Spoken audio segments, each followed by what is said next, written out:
Hello guys, what's up? I hope all of you are fine by the blessings and the grace of the Almighty Allah. Actually, dear friends, today in this video, we are going to discuss briefly regarding the background of the British East India Company.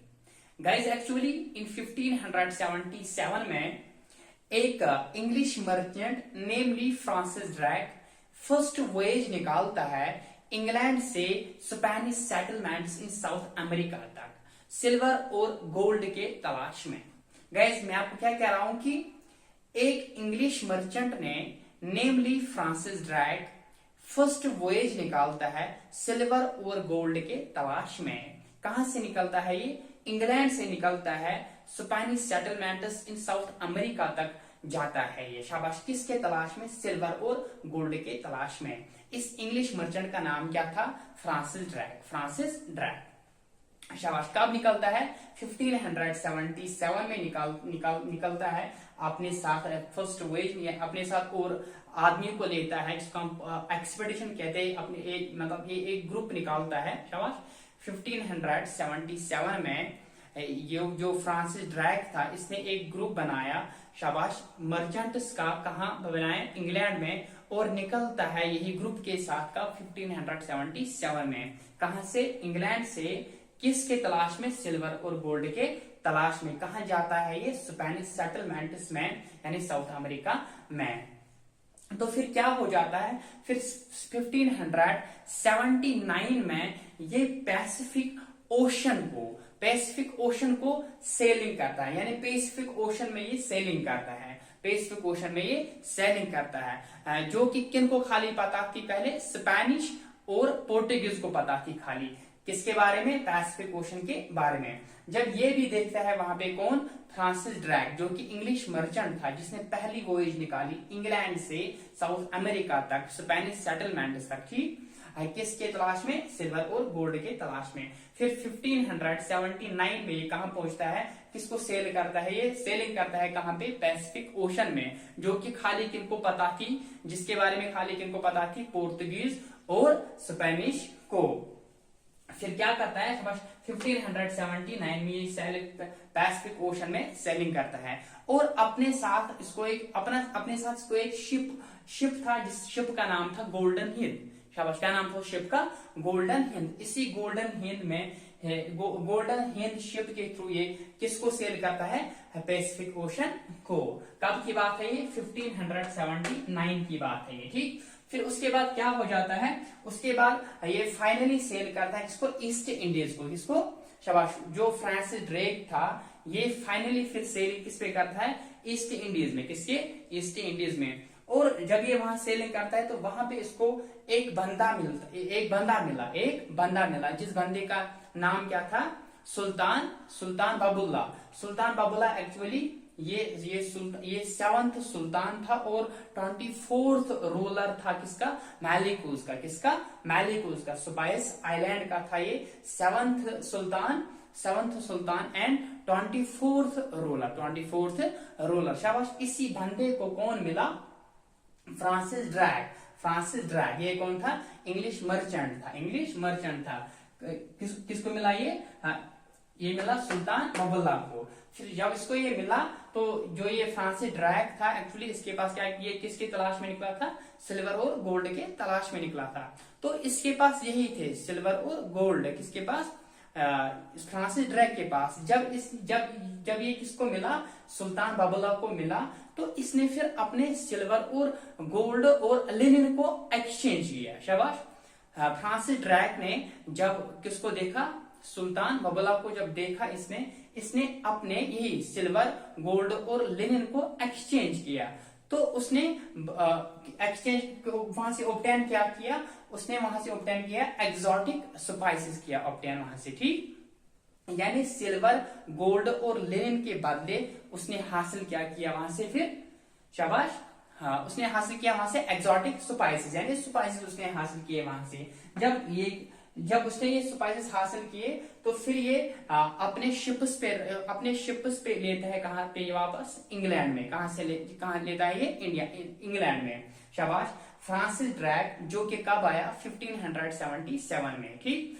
फिर यहां से निकल जाता है वापस कब 1580 में, क्या लेके, एक्सोटिक स्पाइसेस, जिसके जो इसको एक्सचेंज मिला, किनके, किसको किसको एक्सचेंज मिला, ये शाबाश, सिल्वर गोल्ड और लिनन के बदले इसको ये मिला। यही ये वापस ले जाता है कहां पे, इंग्लैंड में, शाबाश। सिल्वर और गोल्ड के तलाश में निकला।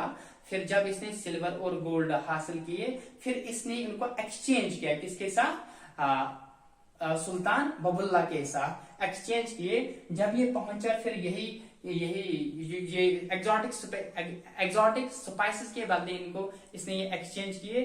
फिर ही जब इसने ये एग्जॉटिक स्पाइसेस लिए, ये पहुंचा कहां पे, इंग्लैंड पहुंचा, रिटर्न हुआ ये इंग्लैंड में। इंग्लैंड से कब निकला, 1577 में। वापस कब निकला यहां से, ईस्ट इंडीज से, 1580 में। जब ये इंग्लैंड फिर पहुंचा, तो जब इसने वहां पे ये स्पाइसेस दिखाए थे, ये आप समझो ये बहुत ही अमीर बना वहां पे, क्या बना, एक अमीर शख्स बना, एक हीरो बना, क्या बना, हम कहेंगे एक हीरो बना, यानी अमीर शख्स बना, जब इसने वहां पे ये स्पाइसेस लिए थे। कब की बात है ये, 1580 की बात। तो फिर जब 1588 पहुंचता है, उस वक्त स्पेनिश को डिफीट हासिल हो जाता है, किसके थ्रू, इंग्लिश के थ्रू, शाबाश। 1580 में कौन गया इंग्लैंड वापस, फ्रांसिस ड्रैक आया। पहले कब निकला इंग्लैंड से ये, 1577 में। ईस्ट इंडीज से वापस निकला 1580 में। क्या लेके वापस गया ये, एक्सोटिक स्पाइसेस के साथ ये वापस गया इंग्लैंड में। तो वहां पे ये हीरो बना। फिर क्या हो जाता है, 1588 जब आता है, स्पेनिश को डिफीट मिलता है, स्पेनिश को डिफीट हासिल हो जाता है, किनके थ्रू, इंग्लिश के थ्रू, किनके थ्रू, इंग्लिश के थ्रू।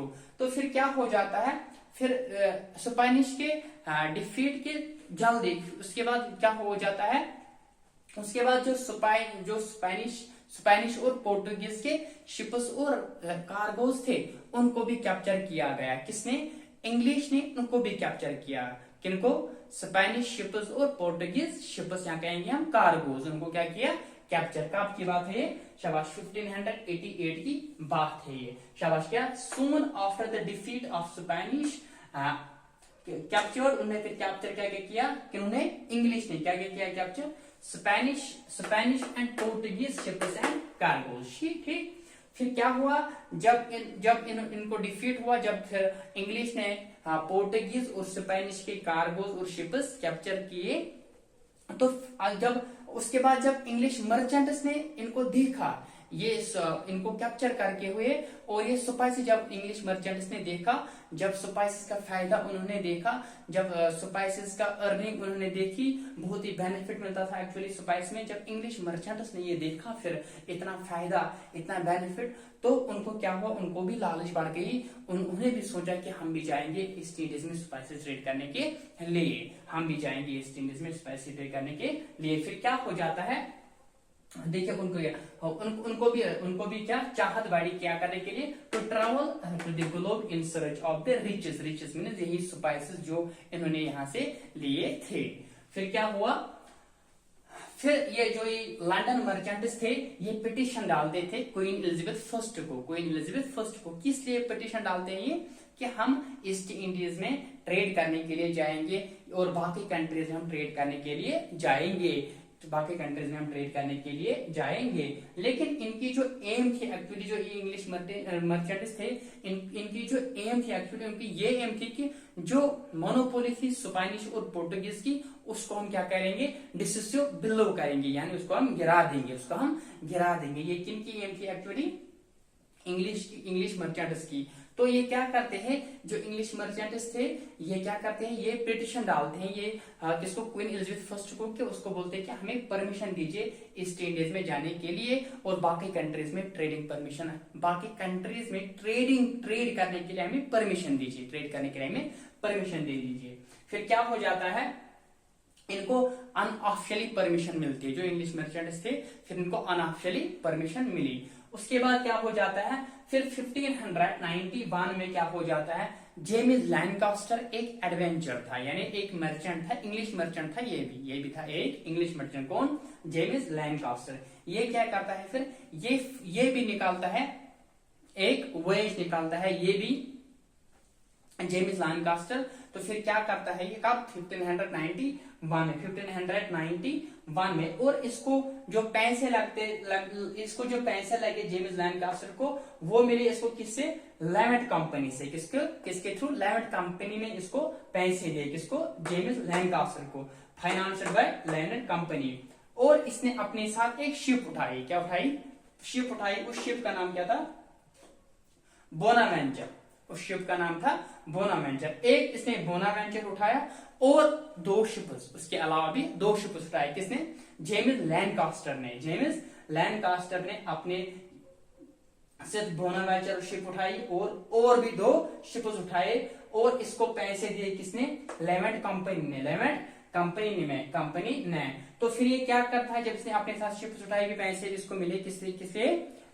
इस में ट्रेडिंग करने के लिए। फिर क्या करता है ये, फिर ये इंग्लैंड से निकालता है वॉयेज, एक्सपेडिशन निकालता है, या कहेंगे अरमांडा।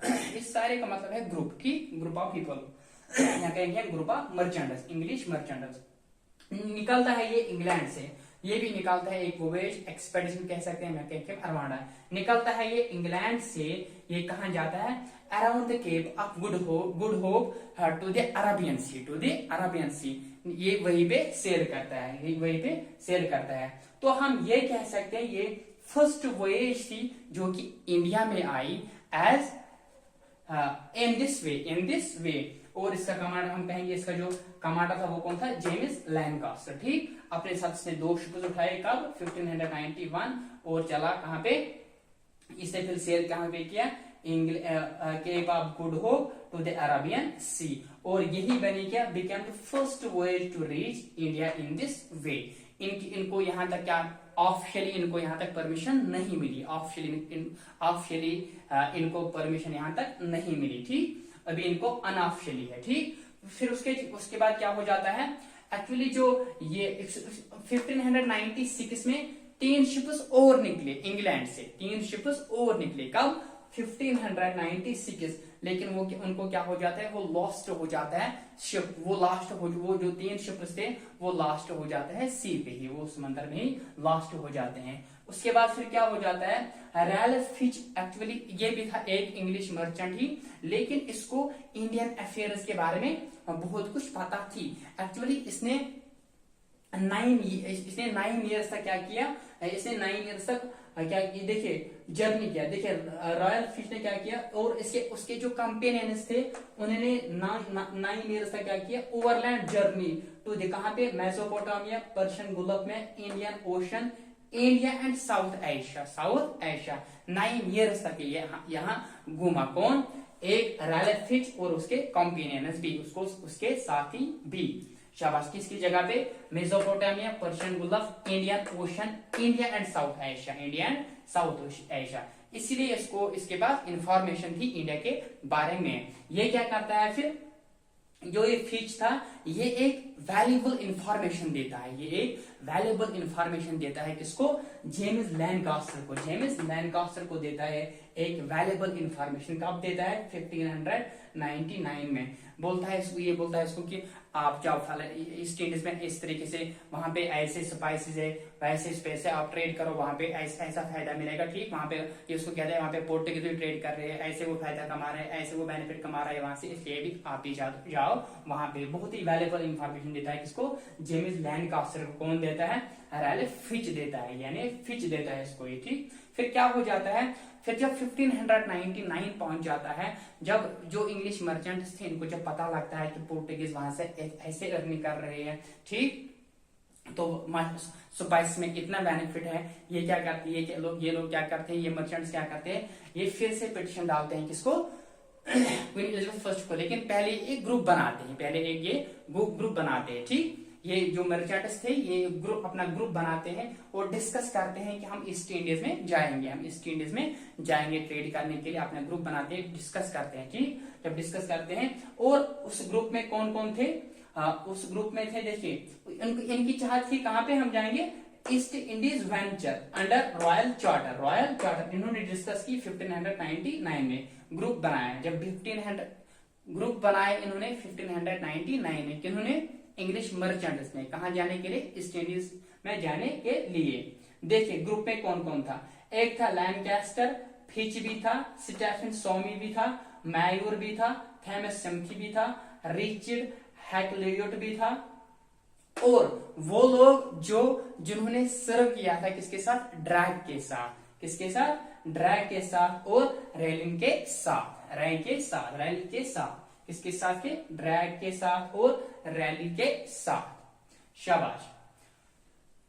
फिर से आप यहाँ पे आऊंगी। देखिए इस ग्रुप में कौन कौन था, जब ये ग्रुप बना 1599 में, इन्होंने डिस्कस किया आपस में कि हम ईस्ट इंडीज में जाएंगे स्पाइसेस ट्रेड करने के लिए, वहां पे पोर्टुगीज ट्रेड करे, वो बहुत ही बेनिफिट कमा रहे हैं और हम भी कमाएंगे, हम भी जाएंगे।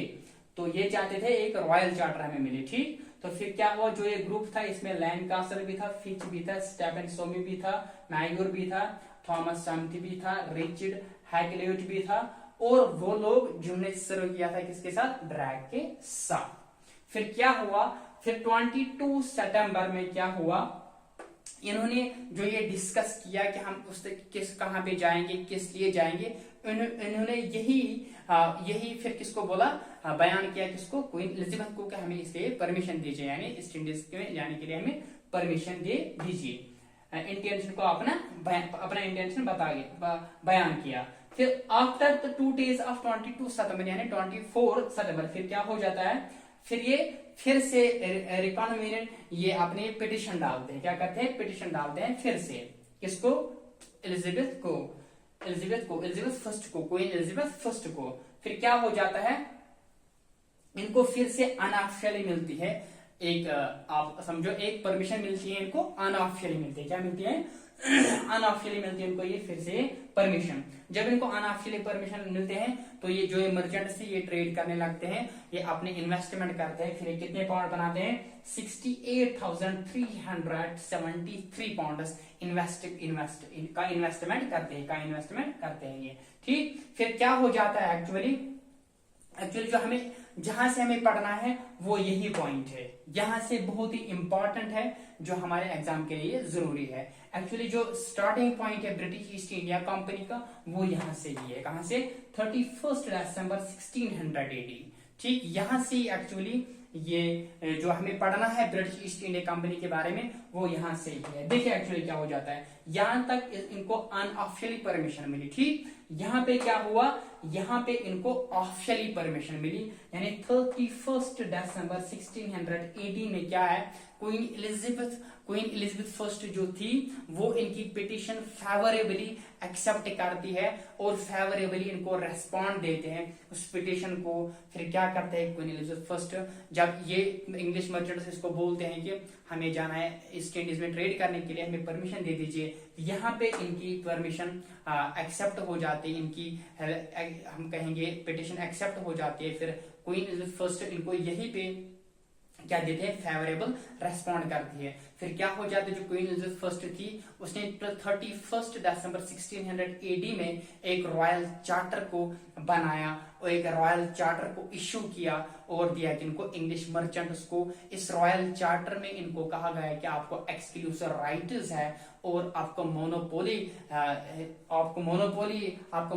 राइट्स है इसमें, यानी जो क्वीन एलिजाबेथ फर्स्ट थी उसने इनको मोनोपोली ऑफ ट्रेडिंग दी इनको ब्रिटिश ईस्ट इंडिया कंपनी को विद एक्सक्लूसिव राइट्स। और इन्होंने जो ये ब्रिटिश ईस्ट इंडिया कंपनी थी, क्वीन एलिजाबेथ ने इनको 15 इयर्स का चार्टर दिया, 15 इयर्स का रॉयल चार्टर दिया, यानी आप 15 इयर्स तक वहां पे ट्रेड करो। फिर क्या हुआ, एक्चुअली वो 15 इयर्स तक इसने दिया था, लेकिन वो 1609 में ही फिर एक्सटेंड हुआ इंडेफिनिटली by the new king James first. उसने फिर उसको एक्सटेंड किया, कब, मई 1609 में। पहले वो 15 इयर्स तक बना था, यानी 15 इयर्स आफ्टर 1600 AD, ठीक। That means 1705। लेकिन वो उससे पहले ही एक्सटेंड हुआ 1609 में ही किस किंग के जरिए? जेम्स फर्स्ट किंग के जरिए, जो किंग बना after the death of the queen Elizabeth first 1603।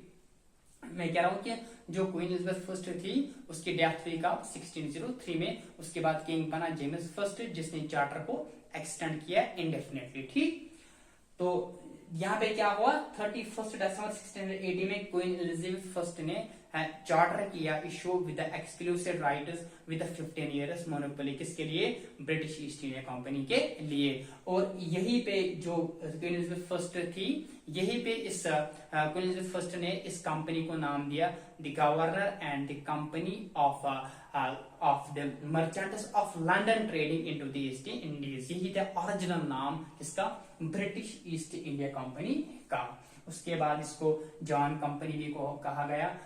फिर पॉपुलरली इसको ईस्ट इंडिया कंपनी, पॉपुलरली इस ब्रिटिश ईस्ट इंडिया कंपनी को क्या कहते थे?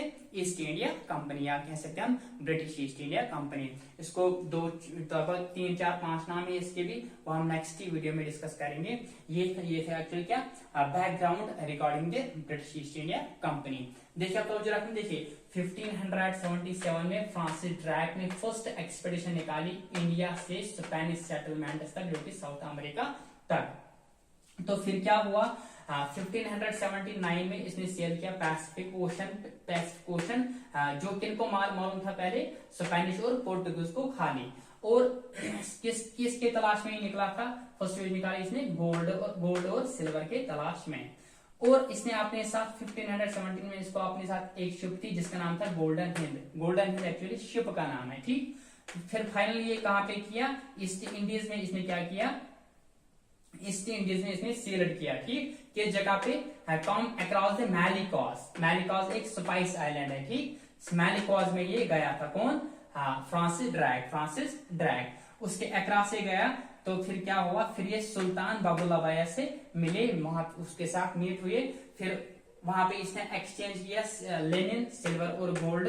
वहां से इसने हासिल किया एक्सोटिक स्पाइसेस जैसे कि क्लोव्स और नटमैग। ठीक, फिर उसके बाद क्या हुआ? 1580 में ड्रैक वापस हुआ कहां पे? इंग्लैंड में, और एक हीरो बना वहां थे। ठीक, फिर क्या हुआ? 1588 में डिफीट हो जाता है स्पेनिश अरमांडस, यानी जो स्पेनिश का वोएज थी, जो स्पेनिश का ग्रुप था, उसको क्या हुआ? डिफीट हुआ। उसी के जल्दी फिर उसके बाद जल्दी क्या हुआ? उसके तुरंत क्या हुआ? फिर कैप्चर हुआ स्पेनिश और पोर्टुगीज के शिप्स और कार्गोज को भी कैप्चर किया गया। किसने? इंग्लिश मर्चेंट्स ने। उसके बाद क्या हुआ? फिर 1588 में क्या हुआ? जो ही क्या हुआ? डिफीट हुआ स्पेनिश। फिर उसके बाद तुरंत क्या हुआ? स्पेनिश और पोर्टुगीज को कैप्चर किया गया, उनके शिप्स और कार्गोज को कैप्चर किया गया। किनके जरिए? इंग्लिश मर्चेंट्स के जरिए। तो जब इनको ये कैप्चर हुआ तो इसके जरिए क्या हुआ? जो इंग्लिश मर्चेंट उनको क्या मिला? वो एनकरेज हो गए, वो उनको हौसला अफजाई मिली कि हम भी जाएंगे, हम भी ट्रैवल करेंगे इन सर्च ऑफ स्पाइसेस हम भी ट्रैवल करेंगे the globe in search of riches का मतलब है यही स्पाइसेस वगैरह। फिर क्या हो जाता है? फिर लंदन मर्चेंट्स पिटिशन डालते हैं क्वीन एलिजाबेथ फर्स्ट को। इनकी एम थी क्या? हम मोनोपोली ऑफ जो स्पेनिश और पोर्टुगीज थी उसको हम डाउन करेंगे। फिर क्या हो जाता है? फिर 1591 में जेम्स लैंकास्टर और अपने साथ टू शिप्स उठाता, और एक शिप जिसका नाम था क्या? बोनावेंचर। ठीक, और 2 शिप्स इसके अलावा भी उठाता अपने साथ, और इसको पैसे मिलते किसके? लेवेंट कंपनी के थ्रू।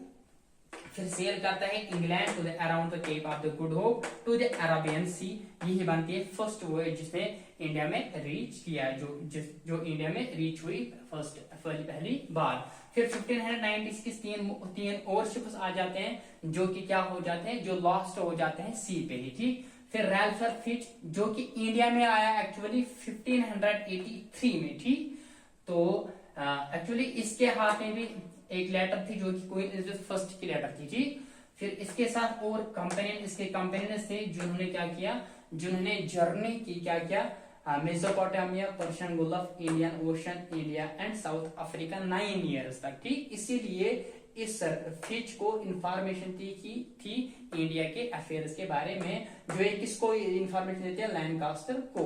जब लैंकास्टर को इंफॉर्मेशन मिलती है तो वो क्या करता है, फिर 1519 में ये इंग्लिश मर्चेंट्स एक ग्रुप बना देते हैं। ठीक, उस ग्रुप में ये शख्स थे जो मैंने आपको पहले बताया। तो ये फिर क्या करते हैं, ये पिटिशन डालते हैं। ठीक, 22 सितंबर को, किसको, क्विलिस फर्स्ट को। तो इनको क्या हो जाता है, फिर इनको अनऑफिशियली परमिशन मिल जाती है। फिर क्या हो जाता है, फिर ये रिकन्वेंट करते हैं फिर से आफ्टर 2 डेज। उसके बाद क्या हो जाता है, फिर इनकी जो पिटिशन थी और जो इनकी राय थी, जो इनकी डिमांड थी, वो एक्सेप्ट हो जाती है। कब एक्चुअली 31 दिसंबर 1600, जिस दिन क्वीन एलिजाबेथ फर्स्ट क्या एक चार्टर इशू करती है और इनको फेवरेबली रेस्पॉन्ड करती है। ठीक, और अब क्या करो, अभी यही से एक्चुअली क्या है, जो ब्रिटिश ईस्ट इंडिया कंपनी थी, यही से उसकी स्टार्टिंग है और यही से हमें एक्चुअली पढ़ना है, जो कि हम नेक्स्ट वीडियो में पढ़ेंगे इंशाल्लाह। तब तक आप इस वीडियो को वॉच करो और नोट्स पे ये अपनी नोटबुक पे कुछ इंपॉर्टेंट पॉइंट्स लिखो, उनको रिवाइज करो। Inshallah, in the next video, we will discuss British East India Company from 31st December 1600 AD. Till then, Allah Hafiz. Assalamu alaikum.